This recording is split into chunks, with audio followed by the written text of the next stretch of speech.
So, good afternoon. My name is Bishop Larry Sullivan. I'm currently serving as the Vicar General of the Archdiocese of Chicago. That's Larry, L-A-R-R-Y, Sullivan, S-U-L-L-I-V-A-N. I do want to just say what an exciting day this is for all of us, having Pope Leo XIV elected as the Holy Father. It's a day of great excitement for the Church. Additionally, it's a day of great excitement for Chicago, for the United States to have one of our own be elected as the Pope, to serve as the Holy Father. Really is a cause of great joy, great excitement. I do believe that Pope Leo XIV is going to serve with obviously great faith. He's a very humble, a very kind person, and someone who really does look to the Lord for guidance in all that he does. He's a very prayerful and spiritual man, and he's going to take that sense of God's love and do all that he can to care for all of God's children, to care for all of us. So I have not personally worked with him, but I do know people who have worked with him. He's as an Augustinian. There's a large Augustinian community here in the Chicagoland area, and they all speak so incredibly highly of him. He's just a really wonderful, wonderful man who is guided by a sense of God's love. So we have no inside information whatsoever. You've heard this quoted time and time again. The cardinal who walks into the conclave as a pope walks out a cardinal. So there's all kind of speculation. He certainly, as a cardinal, was eligible to be elected, but it's a surprise in the sense that nobody really knows how the Holy Spirit is going to move among the cardinals in the conclave. They don't walk in with a set plan or a set agenda. They go in with a spirit of prayer, seeking the guidance of the Holy Spirit, and therefore it's a surprise in that sense.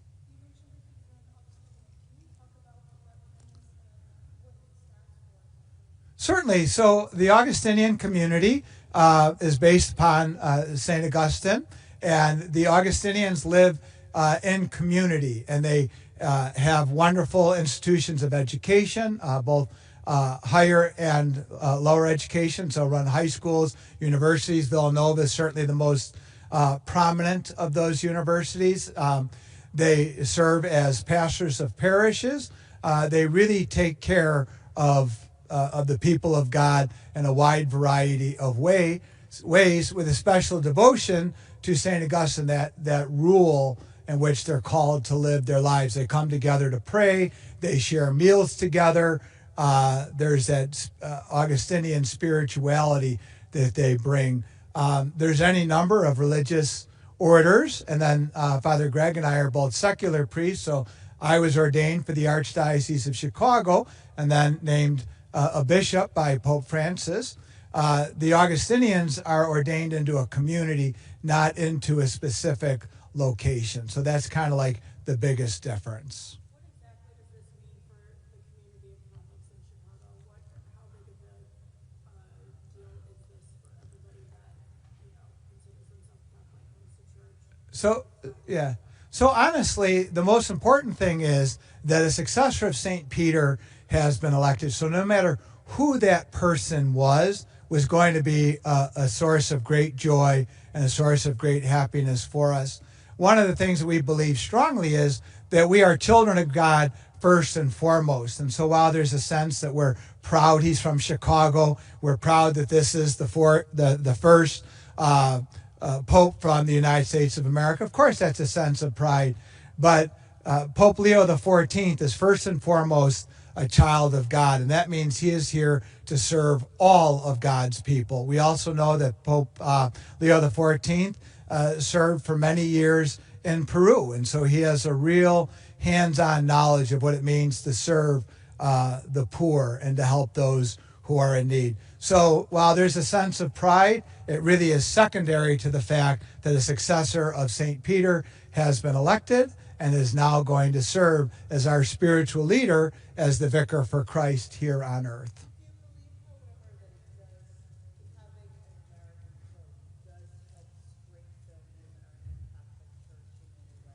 Once again, I would believe that any one who is elected would strengthen the church in America, strengthen the church in Chicago. That is the role of the shepherd. So whoever it was going to be was going to make us stronger.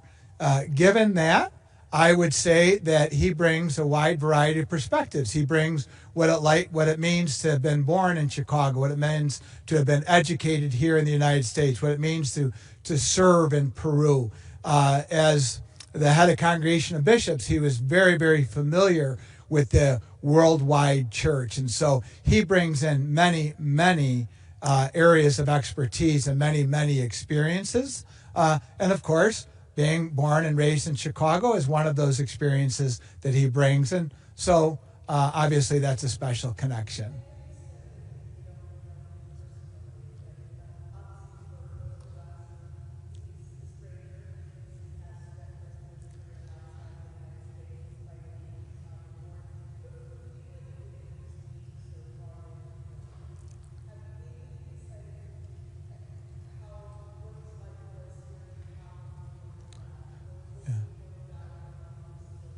Yeah, so to be honest with you, I haven't had the opportunity to talk to anybody who knew him since the election was announced, but I had a lot of conversations beforehand.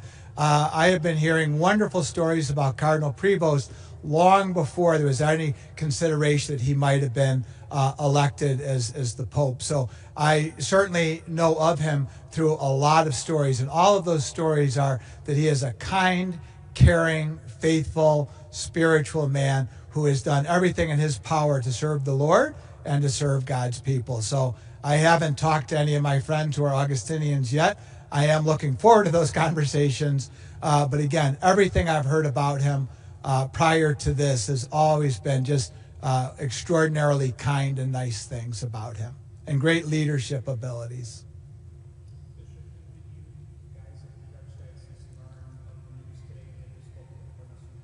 So I have not spoken to Cardinal Supage yet. When the cardinals go into conclave, there is a complete media blackout, so they are not able to receive any communication whatsoever.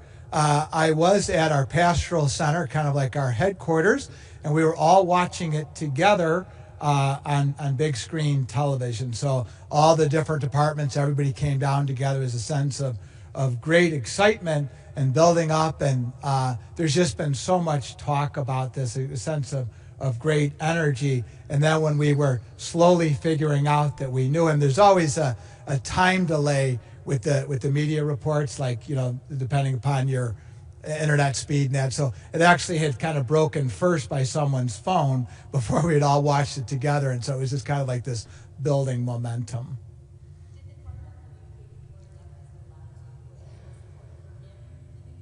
So the Cardinal has spent a great deal of time communicating with us in direct regards to the needs of the Archdiocese. And so he is very, very much in tune to what is happening here. I know that he worked very closely with Pope Francis. He did not specifically say that these are the things that he was looking for.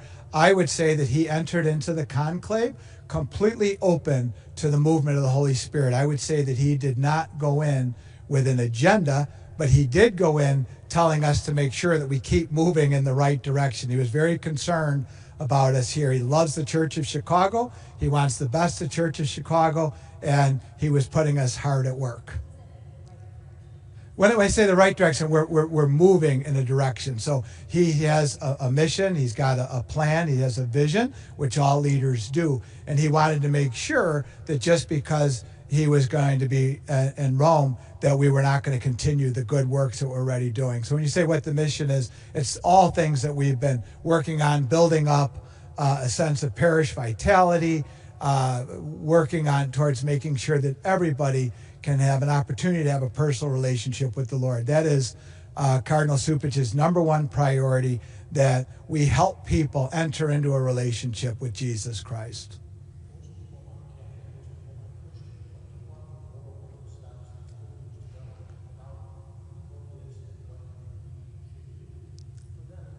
So I really do believe that the popes do serve as a wonderful example of what it means to be kind, compassionate, caring people. And so people who are not Catholic, people who are not Christian, people of all denominations, I think, can look to the Holy Father as someone who really serves as an example of what it means to care for those who might seem forgotten. And just like we look to other spiritual leaders and we look to their example of what it means to be a people of dignity and respect, making sure that everyone receives the dignity and respect that God will want for all of his children.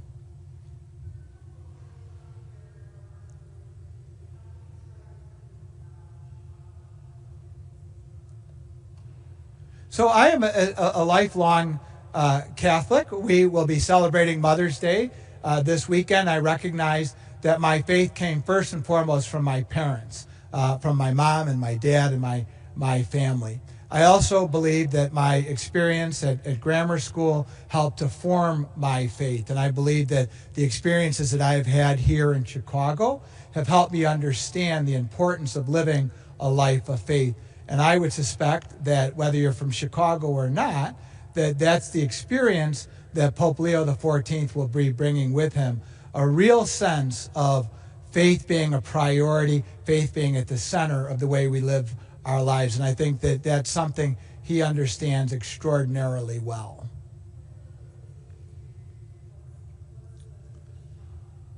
I would say that part of the Chicago spirit is that we journey together. I think if I look at my own experience, my faith is not lived in a silo. It's not lived in a vacuum. I would say the Chicago way is that we come together, we share our faith, we tell stories about our faith, we are traveling together. While none of us are perfect, we're on the road together. And I would say, from my perspective, that's what I've learned in Chicago. I suspect that would be true of wherever you've grown up. But that's my understanding as a lifelong Chicagoan.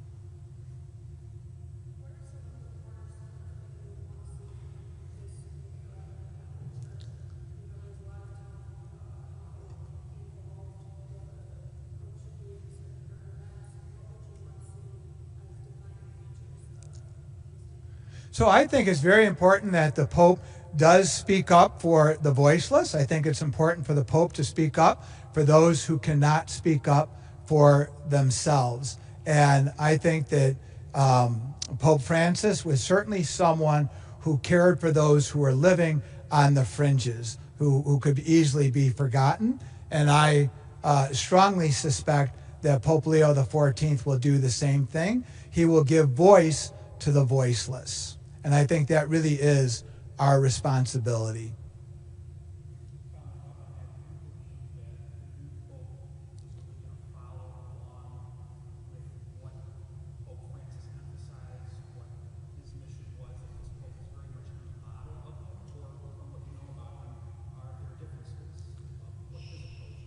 So I would certainly say that we all bring our own gifts and our own talents and our own strengths. And I think that all of the popes do serve the same purpose, and that is to help bring people to Christ, to be a voice for the voiceless, to stand up for human dignity and respect. How exactly that is going to get played out, I don't know.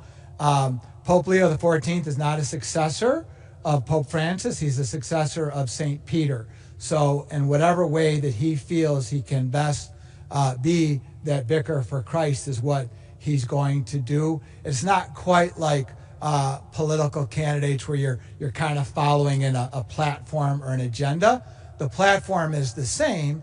The emphasis that you put on that may vary, and I just know that he is a very, very kind, caring, spiritual person, and I've heard that from people who really do know him. So however he uses those gifts to convey that, I think only time will tell.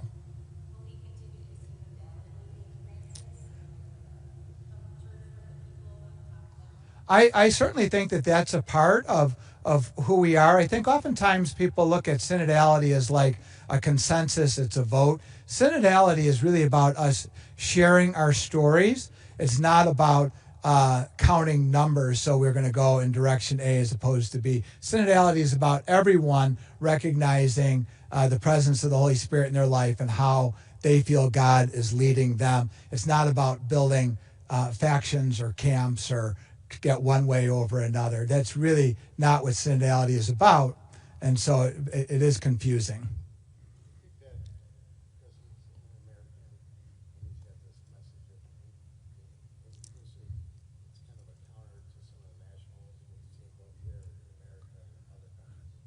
So I would say, once again, that Pope Leo XIV is a child of God first and foremost.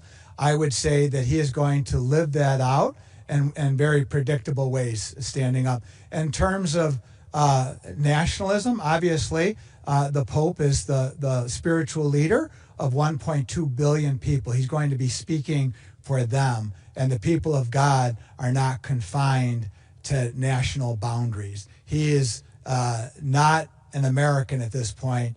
He's a child of God, and that's the way that he's going to lead, taking all people into consideration. All the cardinals we saw that they're, as always, they are men. Is there anything that we can do about this? Again, women are not priests, a woman is not Yeah, I would just like to say that no one lives in that silo or vacuum that I've talked about. Everyone has been formed by women in their life. So yes, only men were electing the Pope, but they were bringing all of their life experiences. And I mentioned earlier, a great part of my faith story is my mom and my dad. And as we celebrate Mother's Day, it's a day to recognize the influence that our mothers have in our lives. So even though they're all men, they're not just bringing that one perspective, they're bringing all of their experiences into that election. And there has been wonderful leadership on behalf of women in the church. And I know that we are certainly guided by that wonderful influence. I myself have been influenced by wonderful people in my life, and the opinions I have formed are a result of all of that shared wisdom. It's not just one perspective, it's everybody's perspective. They were just the ones who were casting the vote.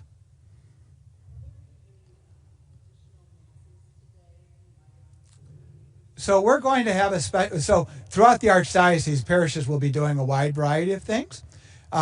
Here at Holy Name Cathedral, we're going to have a special Mass tomorrow morning. But there will be Masses all over to be at 8 o'clock tomorrow morning.